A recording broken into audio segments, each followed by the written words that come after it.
What's up, YouTube? How y'all doing, man? Hey, I remember when I first started learning how to play the guitar, the bass. This was one of the songs I used to play, and I thought I was the man. I ain't know half the stuff I know how to play. It go like this, go.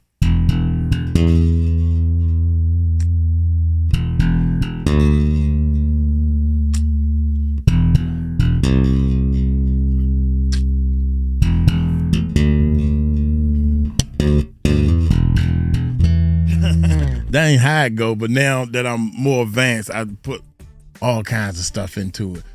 Dude, I'm letting y'all know now, I'm going to sit down and play for Jay-Z, man. Jay-Z, poor thing. Jay-Z Nakes. Jay-Z Nakes, y'all. Jay-Z Nakes. Oh, my gracious. Jay-Z is Nakes. What is up, YouTube? Woo! How y'all doing? When I hear the funky sounds of the Uncle Mike beats, I get crazy at the music recording network. Since you came, thank y'all.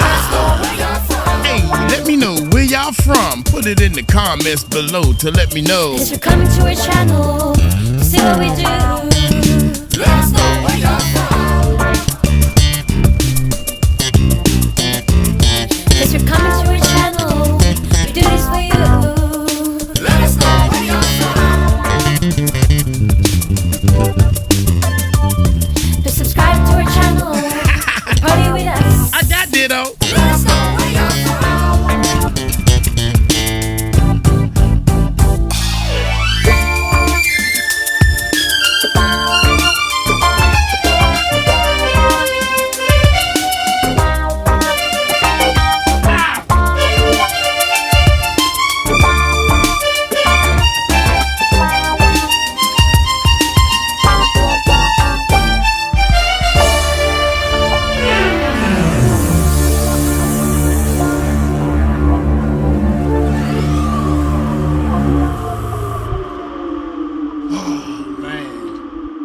You gotta keep practicing. If you don't keep practicing, you'll lose it.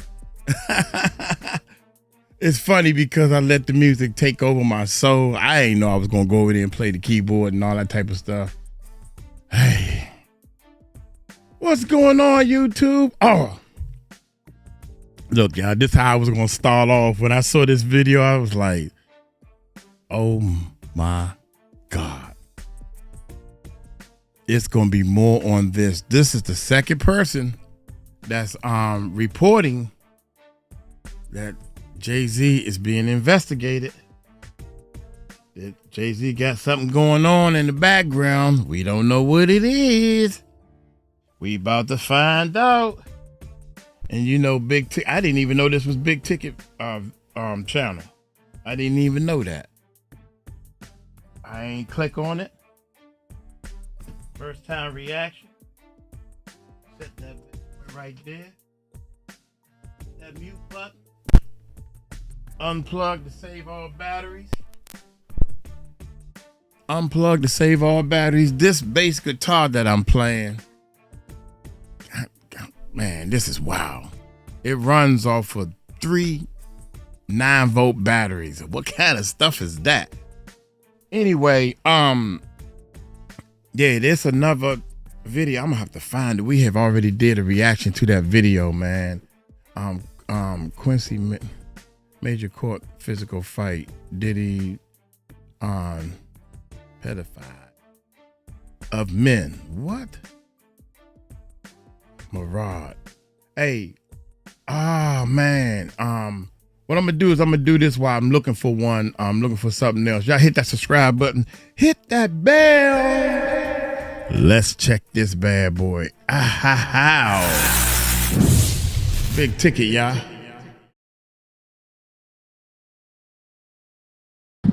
All right, man. Salute everybody tapping on in. Like, share, and subscribe. As y'all come on in the building, man.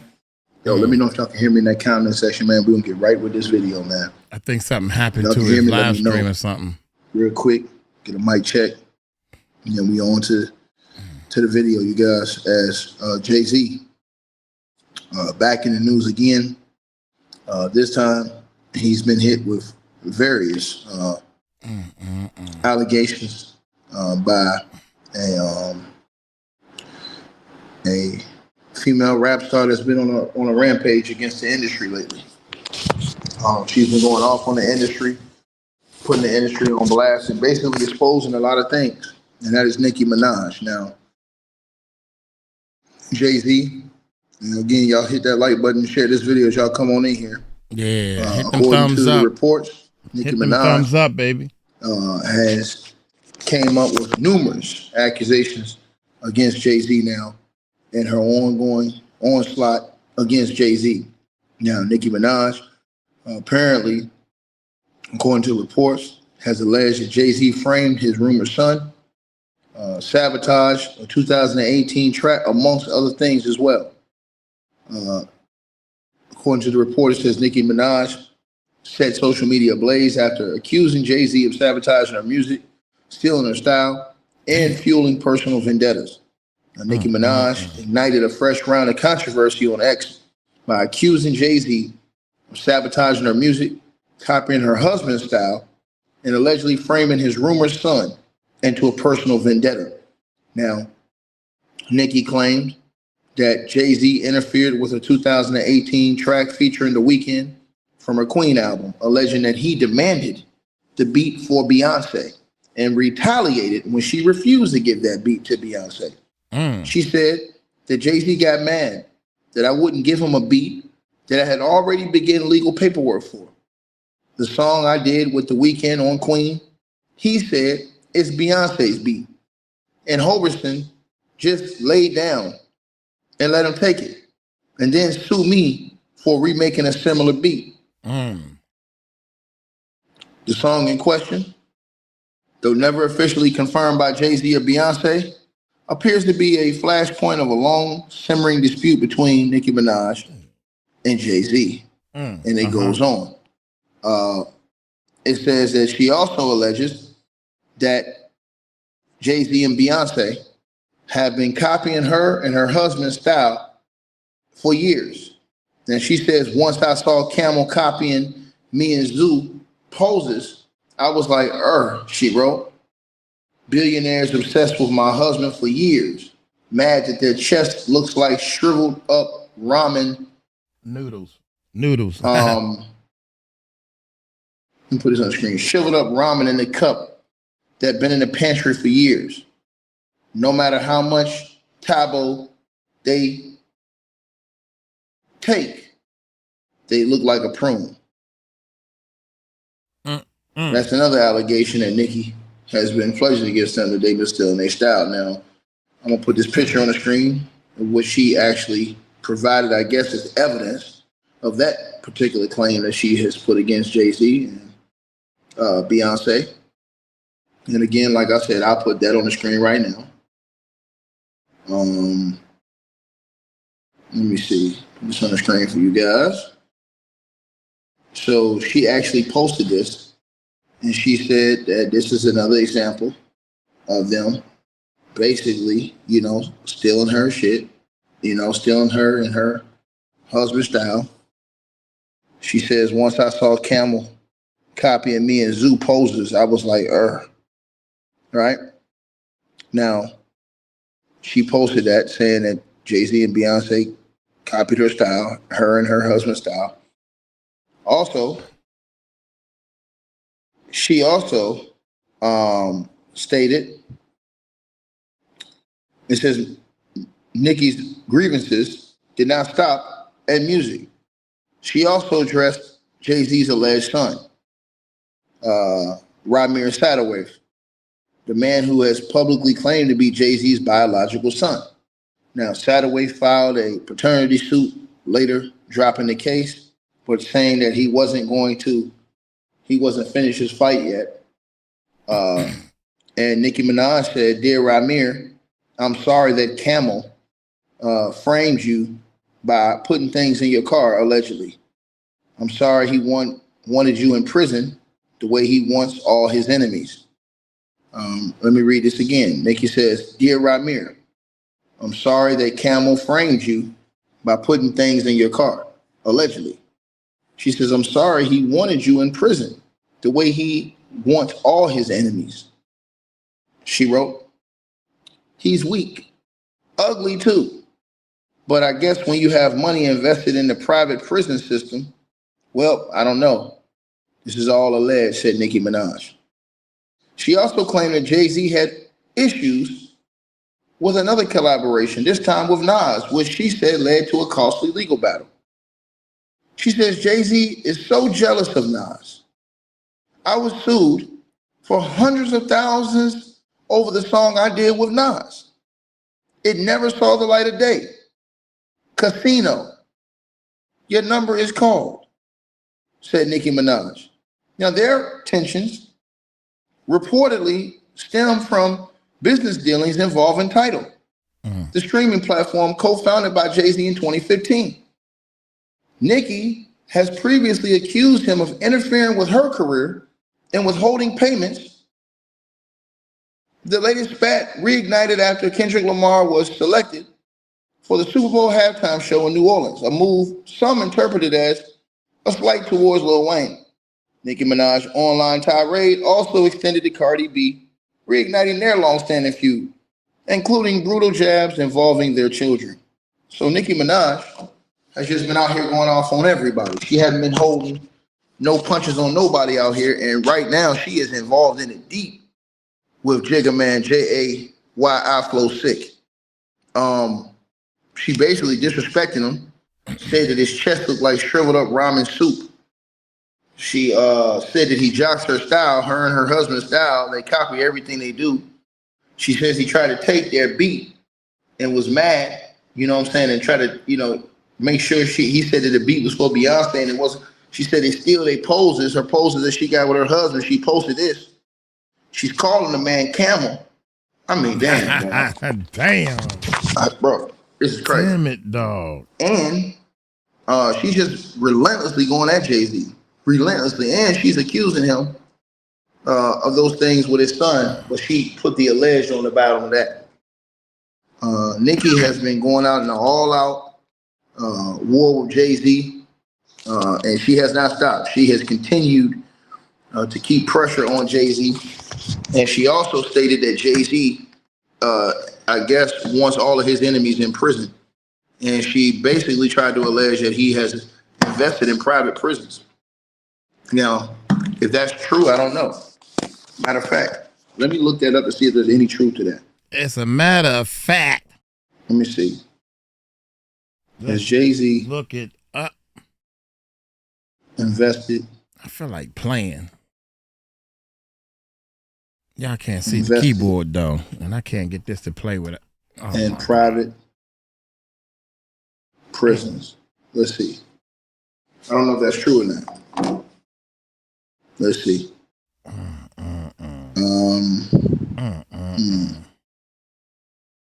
Somebody said in the comment section it's true. I don't know if that's true. I haven't verified that. Nicki said that, but she put alleged on there. But I had never looked into that. You know what I'm saying? She says he wants all his enemies in prison. Enemies. Dang. Jay-Z got a lot of flack too the last couple of days. A lot of people didn't talk about that because they said he didn't write a letter for Diddy. But then again, why would he write a letter for Diddy when he said that him and Diddy wasn't cool? Damn. Like that. Well, he could have went either way. Nah, I mean, yeah. So hold on, it's still searching. Let me see.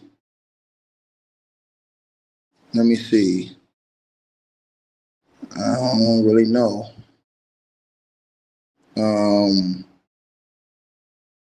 There is no solidified evidence, right?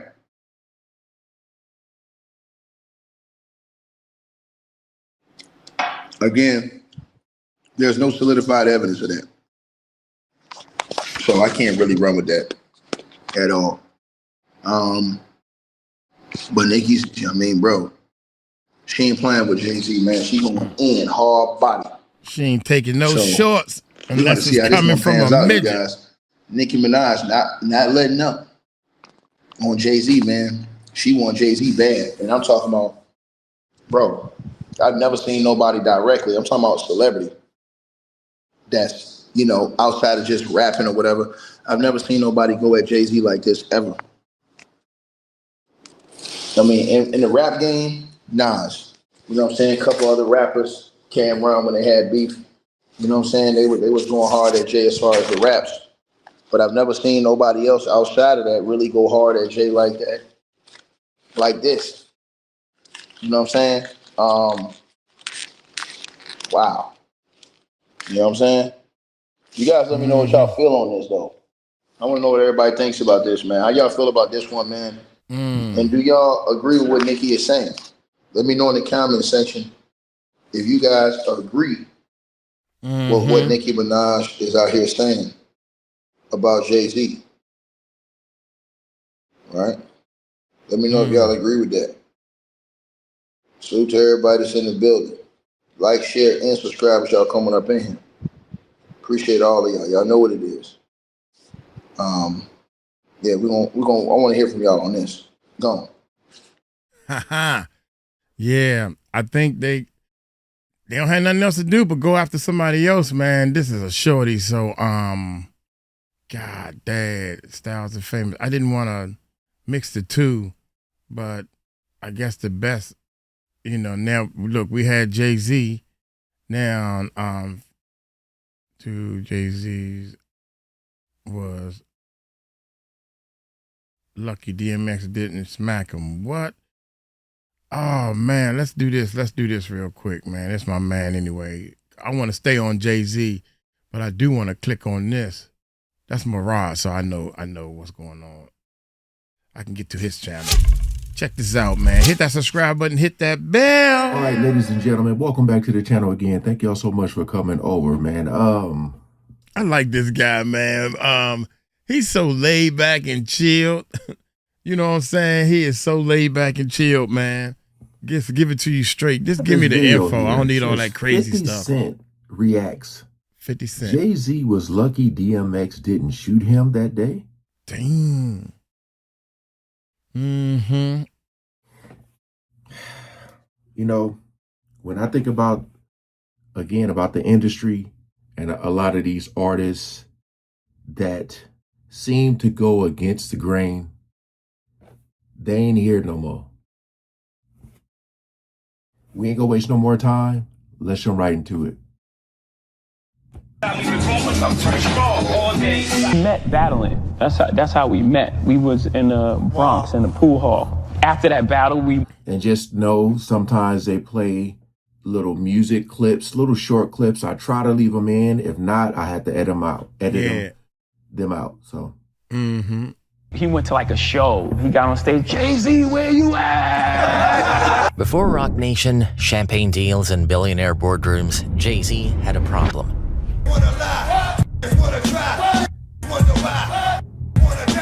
The problem was named DMX. Boom, boom. When that said, Jay wasn't lying. Everybody that was on that tour at that point in time was like, we could just pack our shit and go. A younger street soldier who didn't just rap, he bared his soul like a weapon. No. Dripping sweat. They going crazy. In between songs, you can't even hear what he's saying because they screaming. What? In the late 90s, backstage at a Def Jam event in Manhattan, the tension between the two nearly exploded. This would later prompt 50 Cent to say, Jay was lucky DMX didn't shoot him that day. Damn, young, you mean to tell me over music? You're that jealous that people like this guy. He is doing music and being successful. And he signed to your label. He getting too much applause. We gotta do something. We gotta put his album on the shelf. So I could be the man. God dang, young. Never thought about it like that. I thought this guy is hot. He's smoking. He's blowing up the charts. I got to get in the studio and do more work. Wouldn't you think that? That's what I would think. But nah. It's about offing people and trickery and stuff, man. This was a standoff rooted in street code, betrayal, and power, and what happened that day was buried for years. Until now. Chapter 1. The Battle Before the Beef. Early 90s. Moves is made. That's just how it is. Before the platinum plaques, before the boardrooms and brand deals, in the heart of the Bronx, inside a dim, unventilated studio filled with reel tapes and bootleg Redman posters, two of New York's newest MCs faced off for the very first time. The year was 1994. The streets were cold, crack still ruled corners, and hip-hop was morphing from block cipher battles into big business. Jay-Z, born Sean Carter, had already been around hustling in Trent, freestyling on Jazzo's records, and moving weight back in Mercy projects. Known for his speed rap delivery and calculated confidence, he was in the room to stake his name in the underground. This was before Reasonable Doubt, before he was even a boss, just a man with bars,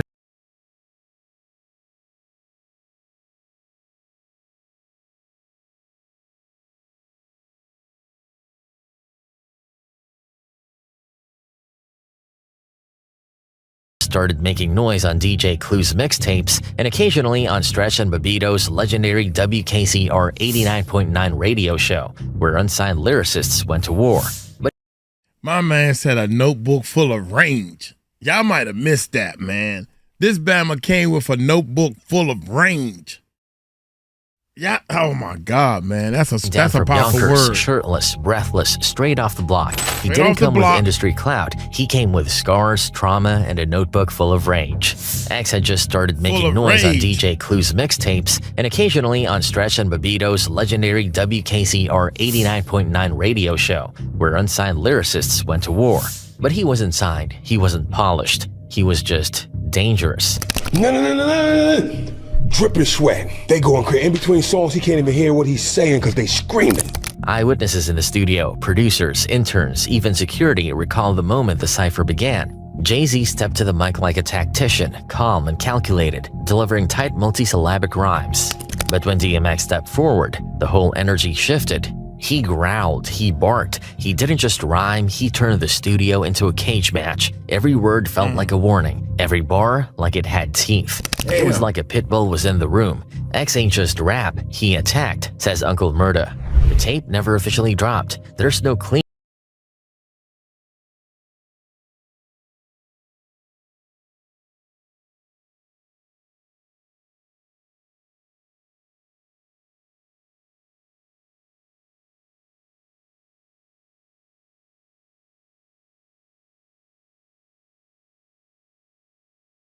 You know that's two people then, because Big L, rest in peace to Big L. Big L used to put it down. Big L came so different.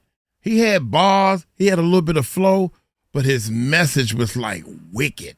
It was wicked what he was talking about. I should play some Big L stuff, man. Cool detachment of not being real, and that rubbed him raw. That dude ain't give me no love when I was down. I don't forget that, DMX would say years later during a Rough Riders documentary. We met battling. That's how we met. We was in the Bronx in the pool hall. After that battle, he went to like a show. He got on stage, Jay-Z, where you at? Jay, for his part, never dissed X publicly, but those close to him say he saw something in DMX's eyes that day. Something cold, unheated, and volatile. The Bronx studio clash would go down as one of the last true underground rap battles before both men were launched into superstardom. But that day didn't.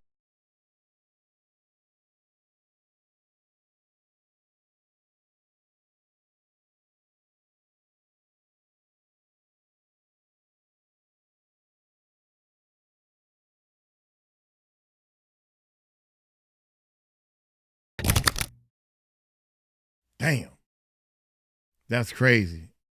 Yes. Jay-Z released Volume 2, Hard Knock Life, a commercial juggernaut that went. I don't know why that didn't have no sound there. Maybe the same reason. Maybe it was some music playing. Yeah. 5 times platinum and pushed him into the mainstream with tracks like Can I Getta and the now iconic title song sampling, Annie. He was stepping into boardrooms, brushing shoulders with CEOs, and talking ownership long before it was trendy. So what I'm doing? Right. Meanwhile, DMX had detonated onto the scene like a stick of dynamite. In May, he dropped It's Dark and Hell is Hot, a gritty, paint-soaked project that spoke directly to the streets. Just 7 months later, in December, he returned with Flesh of My Flesh, Blood of My Blood, another #1 album. In 1 year, he did the unthinkable. 2 #1 albums, both multi-platinum. He wasn't just hot, he was dominating the charts with darkness, trauma, and spiritual rage. DMX had become the people's champion, and he didn't need suits or strategy meetings to do it. But behind the music, tension simmered. Both men were signed to Def Jam. On paper, they were label mates. In reality, they couldn't be more opposite. Jay-Z operated with calculation, he studied the game, mastered the business, and moved with cold precision. DMX, on the other hand, was impulsive, raw, and unapologetically emotional. He didn't trust corporate politics, and more importantly, he didn't trust Jay. That distrust followed them onto the road. When the Hard Knock Life Tour kicked off in late 1998, it was a monumental moment for hip-hop. Jay-Z headlined, bringing along a loaded lineup: Method Man, Redman, Beanie Sigel, and yes, DMX. On stage, they delivered some of the most iconic performances of the late 90s, but backstage, the atmosphere was icy. DMX barely spoke to Jay. Word from the crew was that X watched everyone, especially Jay, with suspicion. He didn't like the energy, he didn't like the structure. To X, the tour wasn't brotherhood, it was a chessboard, and Jay was the one moving pieces. I was actually forced to be an artist and a businessman because when I tried to get a deal, I couldn't get a deal, so I had to create Rockefeller Records. We actually created Rockefeller Records from nothing. Meanwhile, Jay-Z was beginning his slow rise toward executive power. With Dame Dash and Kareem Biggs Burke at his side, he was building Rockefeller into a brand, a business empire. And behind closed doors at Def Jam, execs were taking notice. They saw Jay as polished, professional, a leader who could speak both street and corporate fluently. DMX saw it too, and it made him uneasy. When Def Jam begins discussing changes in leadership, whispers started that the label was looking for a new president. At the time, Leor Cohen and Kevin Liles were already backing Jay-Z for more control. Rockefeller was proving to be not just successful, but sustainable. So when Def Jam gave Jay-Z a larger role in shaping the label's direction, DMX took it as a slap in the face. To him, Jay-Z wasn't just becoming a boss, he was becoming his boss, and that was unacceptable. DMX didn't believe Jay had earned it in the trenches, not the same way he had, not the same sacrifices. He saw Jay's rise as a threat not just to his career, but to the authenticity of the culture they both came from. He couldn't shake the feeling that Jay-Z represented the very industry machine he'd been fighting his whole life. What started as mutual respect had mutated into something else: cold silence, paranoia, quiet resentment. And when Jay-Z accepted the presidency of Def Jam in the early 2000s, the fallout wasn't just business, it was personal. For DMX, it confirmed everything he feared, and from that moment, there was no going back. Chapter 3: The Day It Almost Got Violent. You know, I go to do the 6th album, and you know, Jay-Z became president. Yeah. I remember this clip. He hit me with the call like, "Yo, dog, inmates is running the building." Like, "Yo, you good?" Finish the album, shoot the video. Damn. What happened? What happened? Niggas go on vacation and... By early 2002, the Cold War between Jay-Z and DMX had reached a boiling point. What had begun as a creative competition had evolved into something darker, territorial, political, personal. Jay-Z was no longer just an artist. He was the newly appointed president of Def Jam, the most powerful position in East Coast hip-hop. He now held the keys to the very building where both he and DMX once fought for scraps. And that's when it happened. Behind closed doors at the Def Jam offices in Manhattan, some say it was on the 8th floor in the executive boardroom, Jay-Z reportedly made a decision that crossed the line. According to sources close to DMX, Jay delayed the release of X's next album, claiming the timing wasn't ideal and the market was too saturated. It was a calculated move from a businessman's perspective, but to DMX, it was betrayal. From X's point of view, he had carried Def Jam through the late 90s. When the label was struggling, it was his albums that kept the lights on. It's Dark and Hell is Hot, Flesh of My Flesh, and then there was X, all #1 debuts, all straight from his soul. Now the same label that once leaned on him was trying to put him on pause, and worse, it was Jay-Z pulling the strings. That night, something snapped. According to insiders who were present or close enough to hear the aftermath, DMX showed up at Def Jam's headquarters unexpectedly. Shirtless, sweating, and visibly high, he bypassed security, storming toward the executive wing. He wasn't there for a meeting. He was there to confront the man he now saw as both a traitor and an oppressor. Jay-Z was reportedly already in the room surrounded by label execs, assistants, maybe a couple of Rockefeller soldiers. What happened next has been whispered about for years. DMX burst into the meeting. The energy in the room collapsed. He pointed at Jay. His voice was shaking, but not with fear. "You think you my boss? I made this label hot." Jay-Z didn't stand up, didn't yell back. Those who were there say he didn't flinch, but the silence in that room was suffocating. No one moved. No one knew if what was coming next would be words or violence. Some say DMX reached under his waistband as if to grab something. Others say he didn't need to. The look in his eyes was enough to freeze grown men. That 1,000-yard stare. The kind of quiet that only comes from someone who's seen real war. The kind that doesn't bluff. One Def Jam staffer who spoke anonymously years later claimed that security was seconds away from tackling DMX, but something in the moment shifted. Maybe it was Jay-Z's calm, maybe it was the presence of too many witnesses, or maybe X just wanted to send a message, not take a life. Whatever the truth, Jay-Z never spoke about the incident publicly, but those around him say he walked out of that room different, alive, untouched, but changed. From that day on, Jay-Z kept his distance. In public, he was a professional, cordial even, but whenever DMX's name came up behind the scenes, there was a tension, a calculation, a quiet acknowledgement that things had come far too close to spilling over. Because that day at Def Jam wasn't just a disagreement, it was a warning. Chapter 4. DMX's record and reputation, the 30 arrests. By the early 2000s, the world had begun to realize that DMX wasn't just playing a role, he was the role. Everything he spit in the booth, every growl, every scream of pain, every bark, came from a life drenched in chaos, trauma, and survival. There was no rapper persona. There was just Earl Simmons, a deeply broken, wildly gifted man who never left the streets even after he'd conquered the charts.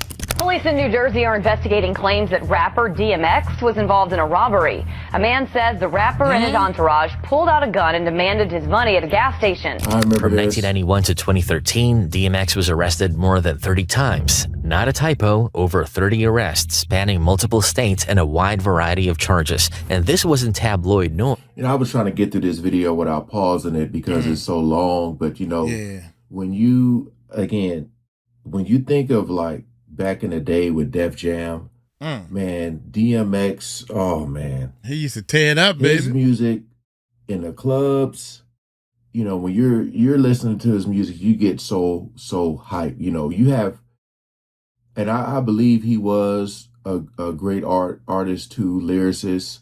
And he like really rapped about his pain, you know. So whenever you play around with somebody like that, with their money, like, and you think about everything he did to get in position, how hard he worked, you know, it's that saying, like, when you make it, some people will say, oh, you done went Hollywood on me. I think that's how Jay-Z was looking at, how DMX was looking at Jay-Z. But also it's like, dude, you are in a position to make these things happen for me. So like, make it happen.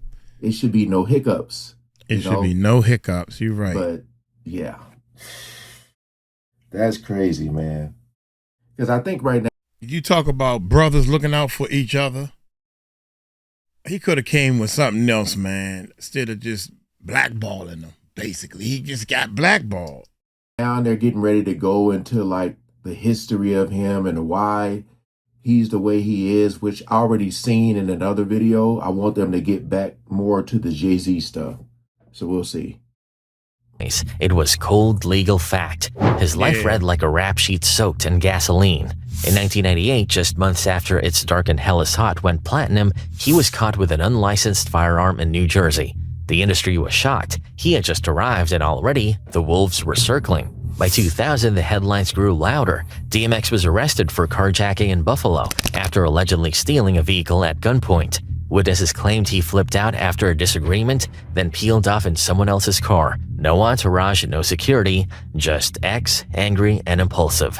In 2004, one of his most infamous incidents unfolded at JFK Airport in New York City. He was arrested for impersonating an FBI agent and attempting to commandeer a vehicle. Police say he flashed a fake badge, shouted federal commands, and tried to hijack a car right there in the terminal. When law enforcement arrived, they found crack cocaine and a firearm in the SUV he was driving. By 2007, animal cruelty charges surfaced. Authorities raided his DMX claimed there was another court. DMX didn't care about rules. He didn't care about DMX with growls because Jay-Z understood what it meant to go to war with someone who had nothing to lose, someone who had stared into the abyss and barked at it. In corporate rooms, DMX was unpredictable. In studios, he was electric, but in real life, he was dangerous. Not in the performative way rappers pretended to be, but in the way a wounded, cornered animal is dangerous. The kind that bites you whether you flinch or not. And Jay-Z, no matter how powerful he became, never underestimated that. Chapter 5, The Industry Politics and Betrayals, 2003 to 2008. By 2003, the scales had completely shifted. In one corner stood Jay-Z, climbing the highest ladders of both business and culture. No longer just a rapper, he had become a mogul in the making, sitting courtside with CEOs, releasing hit after hit, and building the public image of a clean, strategic powerhouse. His relationship with Beyoncé had taken off.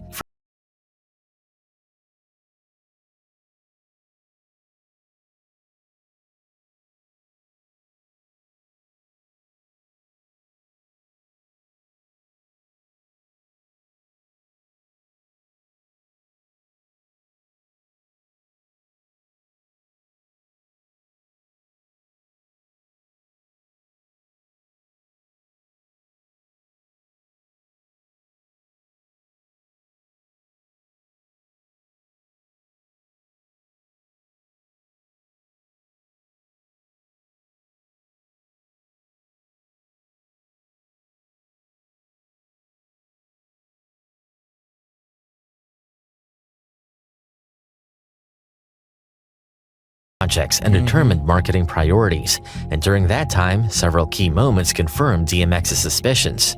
First, the label began prioritizing younger, cleaner acts. New stars like Rihanna, Neo, and Young Jeezy received heavy backing. Meanwhile, DMX's upcoming work sat idle, sidelined by shifting agendas and internal politics. In 2006, the final straw came. DMX dropped his 6th studio album, Year of the Dog, again. Despite the title, it wasn't the triumphant return fans hoped for. Not because the music wasn't raw, X still poured out pain on every track, but because Def Jam gave it virtually no promotion, no radio push, no magazine rollout, no tour support. It felt deliberate.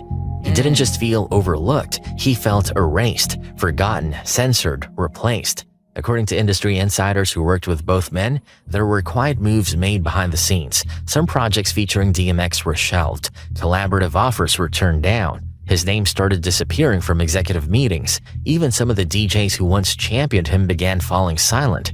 Why? Because DMX was no longer a profitable investment. Too unpredictable, too raw, too risky.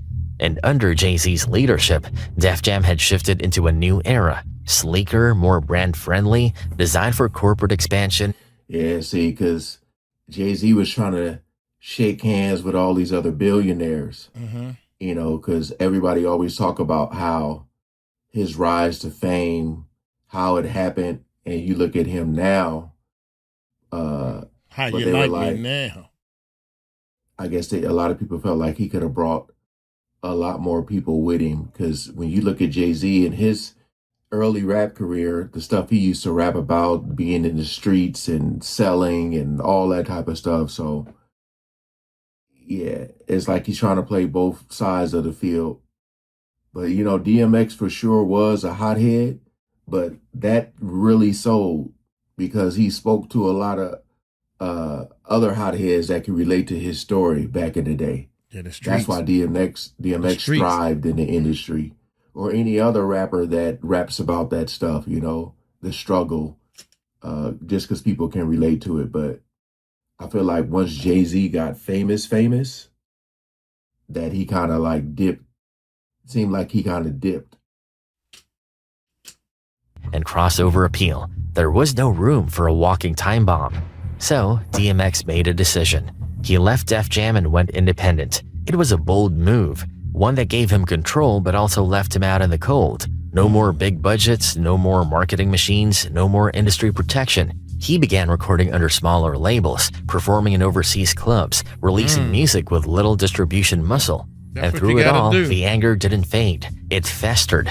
He felt betrayed not just by the industry, but by Jay-Z personally. Because in his eyes, they had started from the same place. Two wolves in a rap game full of sheep. That's what they had battled, bled, risen. But when the power shifted, Jay didn't offer a hand. He offered silence. And DMX never forgot that. Yeah. That's messed up, man. That's exactly what I was saying.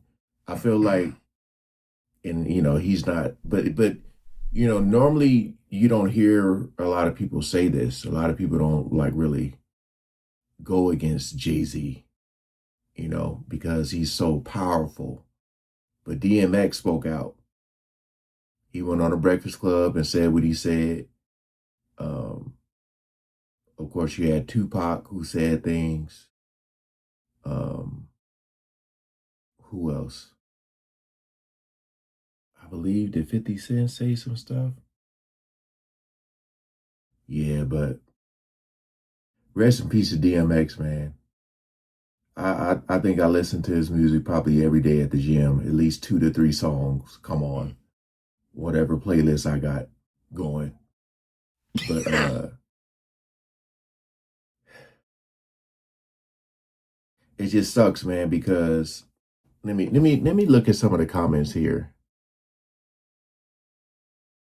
Slippin' is a top 10 all-time rap song. I'm slipping, I'm falling. I gotta say, that song is so hard. That song kind of remind me of like when I listened to Eminem Mockingbird.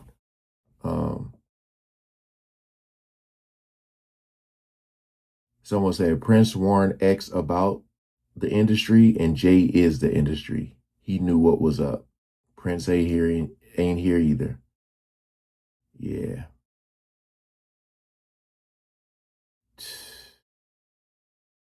Yeah, I think DMX might have came down there and in his mind, he was like, I'm gonna show this dude, but then had like a second thought, like maybe I shouldn't. I don't need this dude. That's what I be saying, man. I feel like a lot of rappers, well, back then it would have been a lot harder, but I just feel like a lot of people who feel like they need the industry, they really don't, especially today. But hey, appreciate you guys coming over and watching, man. Please like, share, comment below. Peace out. Peace out. Anyway, yeah, Jay-Z, man, the fans, they just want to hear good music. They don't know what's going on. They don't care about what's going on. Only thing they know is DMX on drugs. Jay-Z probably helped spread that rumor. Spread all the dirt on somebody while I keep my dirt hidden as I move up. Save my money and pay off the people. Giving somebody, if you got $200 million in the bank, giving somebody $1 million or $2 million, it's like a life-changing type of money to give somebody, man. Y'all gotta realize that, man. They playing, that's when you playing chess. You ain't talking about giving somebody some money so they can pay a bill. Man, can you please give somebody a little bit of money so they can eat for the next 2 or 3 weeks? That ain't the type of money we talking about. We talking about money that would change people's life. Look here, I'm gonna get on up out of here, man. Y'all take it light, take it slow. Y'all tell them Uncle Mike told you so. Peace out.